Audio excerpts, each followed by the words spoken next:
Sa muling pagdulog ng kampo ni Sara Duterte sa Supreme Court of the Philippines, muling nakatuon ang pansin ng publiko sa papel ng hudikatura sa mga usaping may bigat sa politika. Sa ilalim ng batas, malinaw ang mga proseso kung paano hinahawakan ang mga ganitong kaso. Ngunit sa tuwing ang isang mataas na opisyal ay dumudulog sa Korte Suprema, nagiging sentro ito hindi lamang ng legal na argumento kundi ng pampublikong pagsusuri.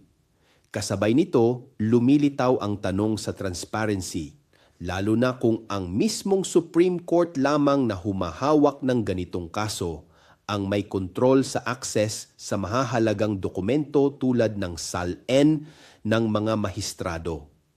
Kung ang proseso ay malinaw at patas, bakit tila lumalalim ang pagdududa ng mamamayan sa bawat paggalaw ng sistema?